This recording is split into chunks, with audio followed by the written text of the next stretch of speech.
Բարի երեկո, դուք դիտում եք բաց հարթակ, այսօր իմ հյուրը դիրիժոր Պետրոս Շեյթիլյանն է, բարև ձեզ։ Բարև ձեզ։ Եվ այսպես, պարոն Շեյթիլյան, դուք ծնվել եք Հալեպում, սովորել Երևանում, այնուհետև Սանկտ Պետերբուրգում, հիմա ապրում եք Միացյալ Նահանգներում։ Ինչ եք զգում, երբ տեսնում եք, թե այս վերջին տարիներին ինչերի միջով անցավ եւ էլ շարունակում է անցնել ձեր ծննդավայր Հալեպը։ Ինչ զգացողություններ են ձեզ մոտ առաջանում։ Հալեպի բարակային իհարկե շատ ծանր զգացմունքներ կան։ Սիրիան, ինչպես գիտեք, արդեն 2011-ին մեծ պատերազմ, դակնապ, տնտեսական դակնապի մեջ է եւ մտահոգեցուցիչ է եղածը։ Դժբախտաբար հայությունը մինչեւ այս Սիրիայի քաղաքացիական պատերազմ 100,000 էր։ Հիմա գարձեմ 20-25,000 է մնացել։ Հարցոն է, որ մեծ հայկական ժառանգություն կա, եկեղեցիներ, պատմական թե ոչ Գիլիգիայի մոդիգեր, չէ Հալեպը։ Օրինակ Հալեպի մայր եկեղեցին, որ հայտնի է 40 մանուկ 1446-ին է հիմնվել։ Այնպես որ եղերնից շատ առաջ հայկական ներկայություն է եղել, հետո Հալեպը, որ Երուսաղեմ են գնացել հայերը, այնտեղ հոգեդուն կա, այսինքն ոնց որ հյուրանոց այդ ժամանակ։ Սոնք հայկական հին ներկայություն կա, ցավալին այդ է։ Եվ Հալեպը շատ հետաքրական քաղաք էր։ Ես միշտ ասել եմ Հալեպուն չէր կարա հայ չի լինեիր։ Որտեղ մարդ հայերեն էր խոսում, դպրոցները հայկական, զորավոր քաղաք էր այդ կողմեն, հայաբահբանության կողմից։ Հիմա պահպանվել են այդ հայկական կառույցները, թե դեռ միջեմ բահբաներ են հայերը մենք դեռ մեծ վնաս չենք գրել, բայց թիվերը քչանում է։ Մանավանդ վերջին փոփոխությունից հետո դեկտեմբերին հուսանք կփոխվի, բայց մտահոգեցուցիչ է առայժմ։ Իսկ կարոտը հաճախ է ձեզ տեղափոխում ձեր ծննդավայր, մանավանդ վաղ հասակեն տարիները, մանկության տարիները։ Միշտ բնական բան է մարդու համար նոստալգին, բայց ինձ համար բարեկամ չմնաց ոնց հասկական։ Մի հատ ընկեր մնաց մանկությունից։ Լրիվը կամ այստեղ են, կամ Ամերիկա են արդեն գիտեք դրսում են։ Սովորաբար ասում են չկա ավելի վատ հիվանդություն, քան կարոտն է։ Կարոտը կարելի է երկու ուղղությամբ տանել, կարելի է զայն թրական օգտագործել, կարելի է ժխտական։ Պետք է փորձել, որ այդ թրական էներգիայի փոխվի այդ կարոտը, ստեղծագործական ջիկ տա մարդուն։ Երբ որ դուք կարոտում եք եւ ասում եք, որ պետք է այնպես անել, որ դրական ազդի, չէ՞, կարոտը ստեղծագործել, ջիղ տա, ծնվում են նոր ստեղծագործություններ։ Ես կոմպոզիտոր չեմ։ Չէ, այդպես մտքեր, նոր մտքեր, նոր հետաքրքիր գաղափարներ։ Նոստալգին, ես ասեցի մի հատ ընկեր ունեմ, հաջող խոսում։ Պարտադիր չի վերցնել եւ երաժշտություն գրել։ Այո։ Մարդիկ կարող են հետաքրքիր գաղափարներ ունենալ, հետաքրքիր մտքեր եւ դրանք հետագայում նաեւ իրագործել ուրիշների միջոցով նաեւ։ Այո, ինչ որ լինի մանանդ Հալեպը գիտեք Եղեռնի մայր քաղաքներ, մենք մայր քաղաք ենք կոչում Սփյուռքում, որտեղ հիմնական հայերը որ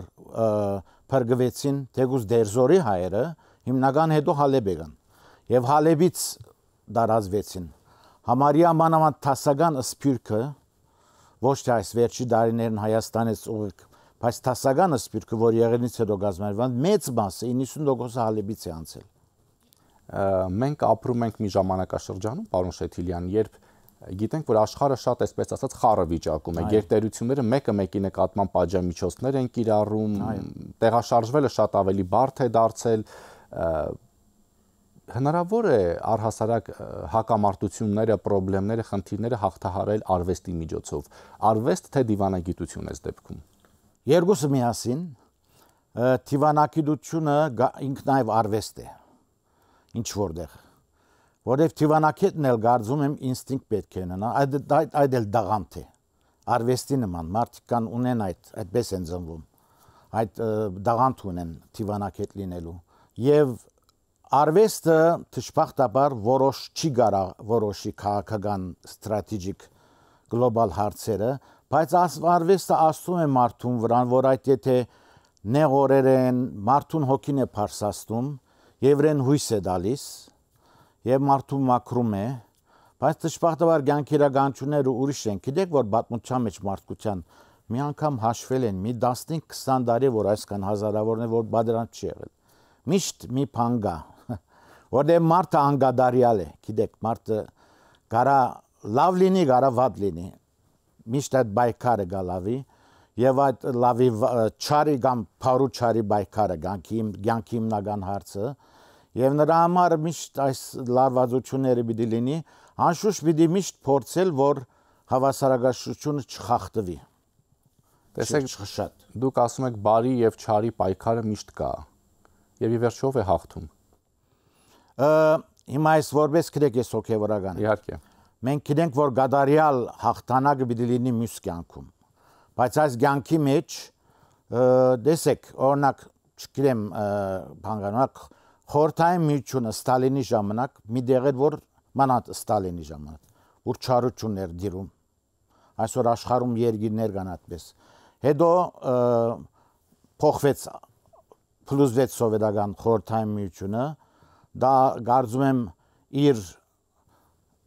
գլոբալ հասկացությունից բացի ուրիշ հետևանքներ ունել, բայց կարծում եմ դա վերջապես լավ բան էր, որ եղավ։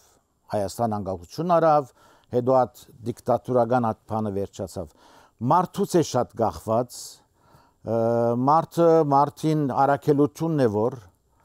միշտ բայկարի, որ այդ հավասարակշռությունը չխախտվի, եւ որ մարդը դգար է դառնում, ինչպես ասում են, չար ուժերն են իշխում։ Նրա համար մենք բոլորս քաղաքական գործիչ չենք, բայց ասում են, եթե քաղաքականությամբ չհետաքրքրվես, չսպասես, քաղաքական քեզմով է հետաքրքրվում։ Վերջերս Ցիցերոն հիշեցի, Փամի Ցիցերոն խոսում ունի, գսե այն բաժարով, որ խելացի մարդիկ մերժում են քաղաքականությամբ սպավել, աբուշներն են գալիս եւ իշխում նրանց վրա։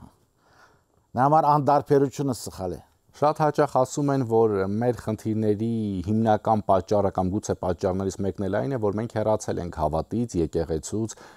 Ես ձեզ այդ հարցը տալիս եմ, որովհետև դուք նաև հոգևորական եք։ Նայեցեք, երբ որ մարդը Աստծուց հեռանում է, հետևանքներ է ունենում, որտեղ մարդը ստեղծված է Աստծո նմանությամբ ու պատկերով։ Այսինքն մարդու գոչումն է այդ Աստծո նմանությունը իրակորձել, բայց նաև մարդ ունի ազատ կամք, կարող է մյուս կողմը անցնել, իր ընդրությունն է։ Եվ երբ որ մարդը Աստծո մերժում է,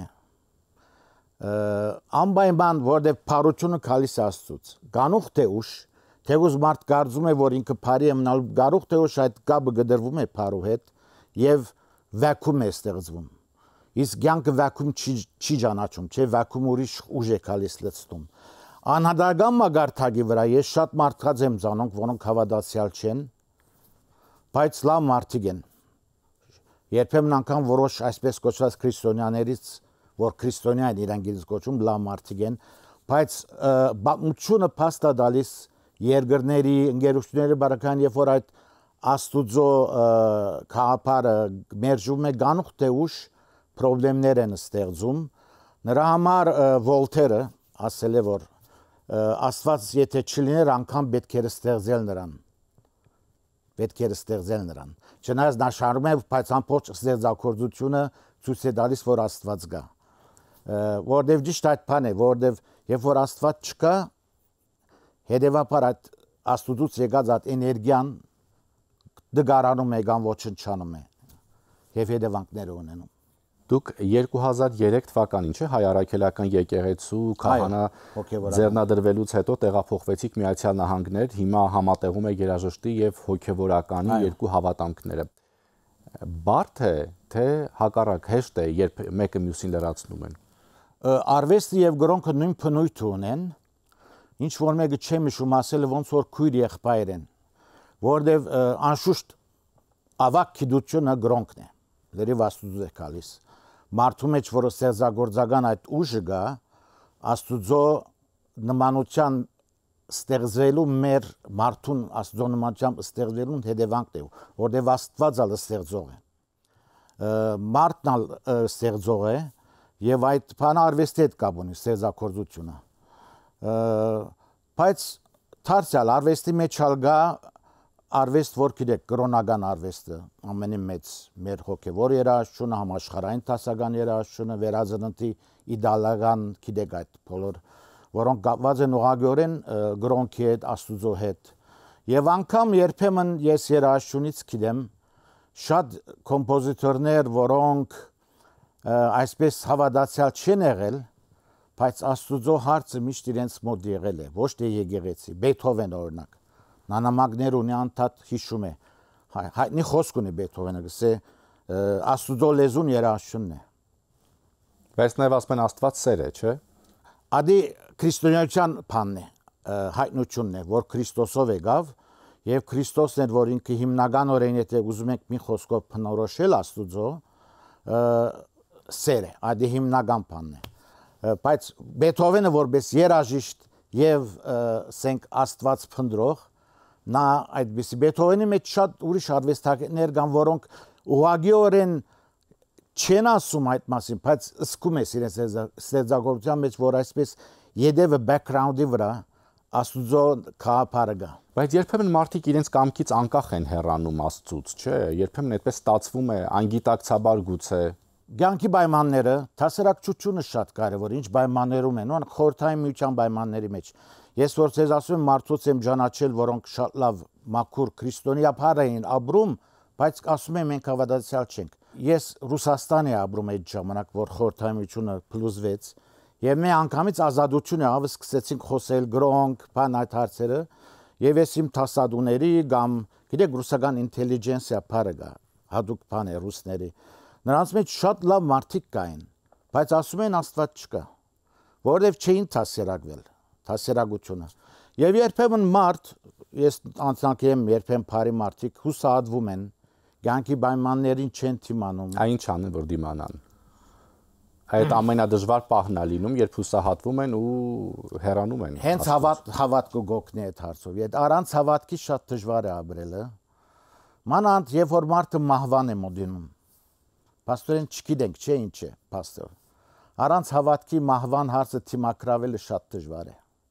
Եվ ինչ որտեղ հերոսություն է, գիտեք, մարդ որ մանայցեք հավատացյալները մենք երբ որ մաքուր ենք ապրում, փորձում ենք լավաբել, գիտենք որ հետո պիտի բարգեւադրվենք, չէ՞, հավիտենական կյանքով։ Բայց ան ոչ հավատացյալը, որ դարձյալ լավ է ապրում, նա նրա հույսը չունի։ Ինչ որտեղ իրան մեջ ավելի այսպիսի հետաքրքիր բան կա։ Բայց ասում եմ, բացառության գարկով է, քիչ է լինում, ոչ հավատացյալ, այսինքն չընդհանրացնեմ, քիչ է լինում, որ մեկը հավատան այդպես, բայց ավելի շատ կա բարի գամքի մարդիկ հավատացյալների մեջ, քան ոչ հավատացյալների մեջ։ Պարոն Շեթիլյան, ասում են, որ երաժշտությունը կրթում է, բուժում է, չէ, հանգստացնում է, դա փաստ է, բայց կան մարդիկ, որ ասում են, ես չեմ հասկանում դասական երաժշտությունը, ինձ համար դա անհետաքրքիր է։ Նույն գրոնքի հարցը հասարակության հետ կապված է։ Երբ որ այսինքն նրանք, ովքեր դասական երաժշտություն չեն լսում կամ չեն հասկանում, դա սխալ դաստիարակության հետևանք է, թե պարզապես դժվարժան բացակայություն, ռոպագանդայի բացակայություն։ Ես մի բան պատմեմ, ընթացյալ Ռուսաստանում էի, գիտեք, Մոսկվայից Սանկտ Պետերբուրգ է ապրում, բայց այնտեղ հիմնական որ Մոսկվա են գնում, գիշերը գնացքում բաներ, կուպե են գարնում, հետ մեկն է լինում, եւ այնպես մեկին ծանոթացա, ռուս մարդ էր, եւ որ այն ժամանակ ես դեռ հոգեվարական չէի, միան դիրիժոր եմ, դիրսա դիրիժոր տասական, ինձ ասեց, որ գիտես, ես մի ժամանակ տասական երաժշտությամբ չի սիրում, ռոք էի լսում բան, բայց հետո ինչ որ մի բան բադահեցավ, սկսեցի սիրել եւ հասկացա, որ ինչ եմ գործել այդ կանդարներ, որ ես չեմ լսել տասական։ Տասական երաժշտան անշուշտ էսթետիկ հաճույքը, բանը շատ ավելի բարձր է, բայց մարդ պետք է այդ համը սկա։ Մի հատ որ այդ համը սկա այդ տասական երաժշտան, էլ չի ուզի թողել այդ հաճույքը։ Ասացիք համը զգալ, ես հիշեցի, որ վերջերս համացանցում մի տեսանյութ էր հրապարակվել մարզահամերգային համալիրում, շատ հայտնի մի երգիչներից մեկի համերգն է Ռաբիս, եւ այդ կադրերից երևում էր, որ լեփ-լեցուն դահլիճ է եղել եւ մեծ մասը երիտասարդներ։ Շատերը քննադատում են, ոնց կարելի է, որ երիտասարդները գնան այդ համերգին, այդ երգչի համերգին, բայց ոմանք էլ քննադատում են, որ այդ տիպի երաժշտություն բոլորս էլ լսում ենք տարբեր առիթների ժամանակ։ Մանացեք, նույնիսկ արտասահմանում փոփ երաժշտությունը միշտ ավելի փոփ երաժշտան համերգները մարզա թաշտերում են լինում։ Տասական երաժշտությունը Թալիջներում ամենաշատի 2500 հոգինոց։ միշտ ավելի էլիտային բան է դասական երաժշտությունը։ Եվ ինչ որ մտավոր, ինչ որ բացի սովորելուց ինչ որ ինտելեկտուալ մագարտակ է պետք դասական երաժշտությունը բռնելու համար։ Դուք օրեր առաջ Երևանում Արամ Խաչատրյան համերգասրահում ղեկավարեցիք Հայաստանի ազգային ֆիլհարմոնիկ նվագախումբը, ծրագրում Ալեքսանդր Սպենդիարյանի Երևանյան էտյուդներն էին, Յան Սիբելիուսի ջութակի կոնցերտը եւ Յոհաննես Բրամսի սիմֆոնիա թիվ 4-ը։ Այ ինչպես է գնահատում Հայաստանում նվագախմբերի մակարդակը, ազգային ֆիլհարմոնիկ նվագախմբի կամերայինի, որովհետեւ շատ երկրներում է եղել։ Նախ եւ առաջ ուզեմ շնորհավորել Հայաստանի Պետական ազգային ֆիլհարմոնիկ նվագախմբի հիմնադրության 100-ամյակն է այս տարի եւ Հոբելյանական տարի է, այո։ Դոնինգեն դա մեզ նվաճում է այսպիսի բզդիկ փոքրականագա, բզդիկ ասենք փոքրականագ ենք, թիվով քիչ ենք, բայց մենք մեծ ենք որպես արժեք։ Ոչ թե միան օդարներից ենք լսում այդ բանը, մեր արժեքի մասին։ Միան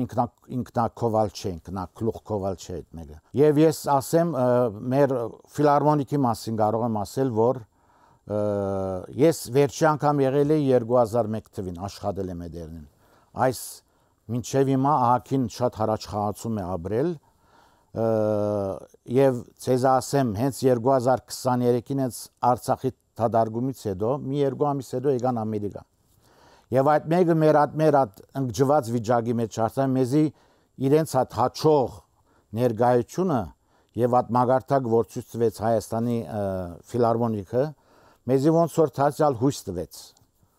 Հասկանում եք, այսպես երաժշտությունը միան երաժշտություն չի, կարա ասում են օպերային թատրոնները, վանկամպերի երկրների տեսփաններ են։ Եվ այդպիսով այդ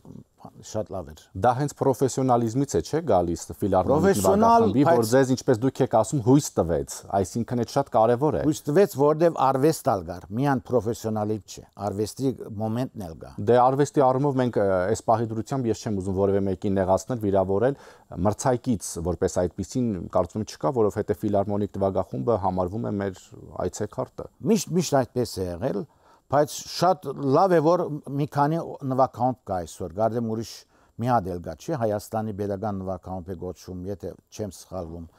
Դա մեծ երևույթ է այսպեսի փոքրականակ երկրի համար, բայց ասեմ ցեզի, երբ որ երաժշտության է գալիս, երաժշտությունը իր մեջը ուրիշ փնույթ ունի, արվեստների Բերդյայևը ռուս փիլիսոփա Բերդյայևը ասում է բոլոր արվեստները ցկտում են երաժշտության վիճակին, որտեղ երաժշտությունը իր փնույթով աբստրակտ է։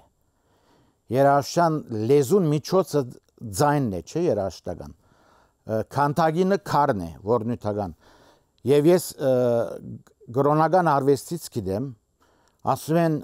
ուրիշ ցեզ մեջ ֆերում ունեմ հայտնի Սուրբ Օգոստինոսը, հայտնի արեմդյան, սե երբ որ մարդ երգում է, նա աղոթում է գրտնագի, հենց աղոթքը եւ հենց այդ երգի բաղը։ Դե երաժշտությունը գարա քեզի հեշտությամբ բարձրացնել եւ այս աշխարհից տեղափոխել անտրանսական աշխարհ, transcendent աշխարհ։ Դուք խոսեցիք հույսի մասին, երբ եկավ ֆիլհարմոնիկ, ազգային ֆիլհարմոնիկ նվագախումբը Միացյալ Նահանգներ, դուք ասում եք կարծես թե ինչ-որ հույս արթնացավ։ Շատ հաճախ ես գիտեմ, որ հայերը մտահոգված հետևում են տարբեր երկրներում ապրող մեր հայրենակիցները մտահոգված հետևում են ամեն դեպքում Հայաստանում, մեր տարածաշրջանում տեղի ունեցող իրադարձություններին, այդ թվում անվտանգության առնչվող հարցերին։ Ինչ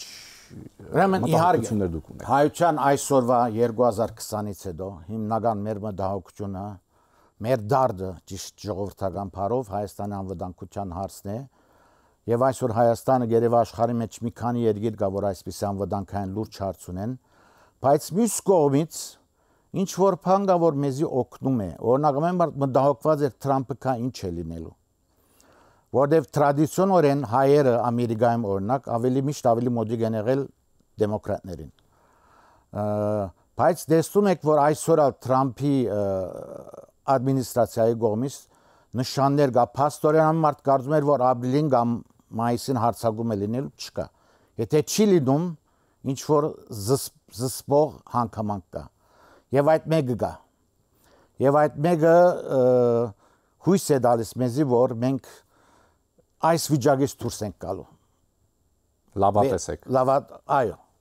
Որտեվ քանի անգամ վախ կար, չէ՞ որ Գորիսը պիտի փաչեղավ։ ինչ որ մի բան աշխատում է, ոնց որ ասում են գուլիսների հետև behind the curtain անգլիական, ինչ որ աշխատում է մեր օգտին։ Աշխարհում վերջապես բարիգամքի մարդիկ կան։ Ինչքան որ էլ վադե, բայց միշտ բարիգամքի։ Հետո ես ցեզ ներգայի Ամերիկայի բարակային Թրամփի ադմինիստրացիայում զորավոր է քրիստոնեական մոմենտը։ Եվ Ամերիկայում զորավոր քրիստոնեական խումբեր կան, Bible Belt, որ ասում են, փոխկական ամերիկյան, որոնց մեջ շատերը գիտակցում են, որ առաջին քրիստոնյա ասկին պետք է օգնել։ Եվ այդ բանը ես հաստատ գիտեմ, դեղեցություն է բարձրապես, գիտեմ, որ այնտեղ շատերը այդ մասին խոսում են Թրամփի ադմինիստրացիայում։ Եվ այդ մասին աշխատում են, Թրամփին հետ են խոսում անընդհատ, այնպես որ հույսով ենք լավ գլնի, անշուշտ մեզանից էլ է շատ բան գաղված։ Շնորհակալություն հյուրընկալվելու համար, պարոն Շեթիլյան, ես հիշեցնեմ իմ հյուրը ամերիկաբնակ դիրիժոր Պետրոս Շեթիլյանն է, շնորհակալություն ուշադրության համար, հաջողություն։